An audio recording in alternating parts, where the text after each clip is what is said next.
এই যে মসজিদ আর এটা হচ্ছে মাজার, পাশাপাশি দুটোটা একসাথে। আর আপনার এই যে মসজিদের দরজা, এটা পূর্ব দিকে সরাসরি আমরা মসজিদের ভেতরে যাচ্ছি, কিন্তু মসজিদ টাকার কারণে এই মাঝখানে ঢালাইগুলা, ভিতরের ঢালাইগুলা, প্লাস্টারগুলো করতে পারতেছি না। সাতটা দেওয়ার পরে যদি আল্লাহ তাআলা রহমত হয় তবে এগুলো আস্তে আস্তে করবো। এখন 10 টাকা 5 টাকায় আর কি করা যায়, এগুলাই তো করতে পারতেছি না। যাক আস্তে আস্তে করতেছি। এটা কাজ শুরু হয়েছে 21 সাল থেকে।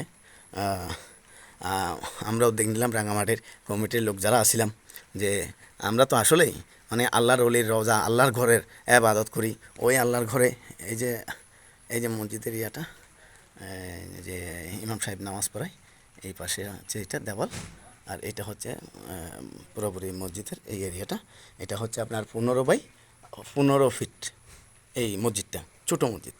যা এখানে একজন ছোটোখাটো হাফেজ থাকবে, নাইলে 2-4 জন মক্তব বাচ্চাদের পড়াবে, এই